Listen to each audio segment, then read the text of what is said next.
নবান্ন অভিযানে কি অভিজ্ঞতা হলো আজকে? আপনারা সকাল থেকেই দেখেছেন, আমরা ময়না থেকে যে গাড়িগুলো গিয়েছিলাম, ময়না থানার সামনে পুলিশের অতি তৎপরতা। প্রথমে পুলিশের গাড়ি আমাদের সমর্থক বা ছাত্র সমাজের গাড়িগুলো আটকে দেয়, সেখানে আমাদের প্রতিরোধের মুখে পড়ে পুলিশ পিছু হটে এবং গাড়িগুলো ছাড়তে বাধ্য হয়। আমরা সাঁতরাগাছি পর্যন্ত বহুবার বহু জায়গায় পুলিশ আমাদের আটকেছে, সব বাধা বিপত্তি এগিয়ে আমরা সাঁতরাগাছি পর্যন্ত পৌঁছেছিলাম।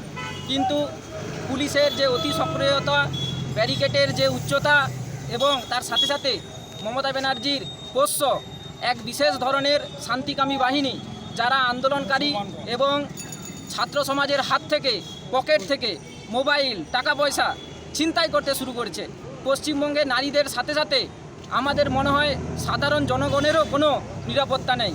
এই নিরাপত্তা কায়েম করার দাবিতে আমাদের ভারতীয় জনতা পার্টির বিরোধী দলনেতা শুভেন্দু অধিকারী এবং রাজ্য সভাপতি সুকান্ত মজুমদারের ডাকে আগামীকাল সারা বাংলা জুড়ে চাক্কা জাম, বাংলা বন্ধ থাকবে।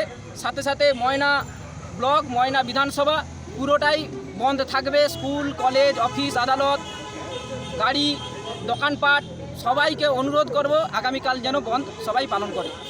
সাথে সাথে আমাদের ব্লকের দুটি গ্রাম পঞ্চায়েত, গজিনা এবং বাগচা, দুটি অঞ্চল প্রধান, ওনাদের ধন্যবাদ জানাই। ওনারা আগামীকালকের বন্ধ সমর্থন করে অলরেডি দুটি গ্রাম পঞ্চায়েতকে বন্ধ করে দিয়েছেন। সাথে সাথে আগামীকাল আমরা চাইব আরও যে গ্রাম পঞ্চায়েতগুলি আছে, ব্লক আছে, থানা আছে, কলেজ, স্কুল, প্রত্যেকেই যেন কালকের এই বন্ধ সমর্থন করেন। আমাদের ভবিষ্যতের সুরক্ষার জন্য, আমাদের মায়েরা, বোনেরা এবং দিদিদের সুরক্ষার স্বার্থে আগামীকালের বন্ধ ময়নাবাসীরা সমর্থন করুন, এটাই আহ্বান থাকবে। সাথে সাথে আমাদের পার্টির যুব মোর্চার প্রত্যেকটি কার্যকর্তা আগামীকাল রাস্তায় থাকবে এবং বন্ধ সম্পূর্ণরূপে সফল করার জন্য তাদের অবদান আমি আবেদন করছি।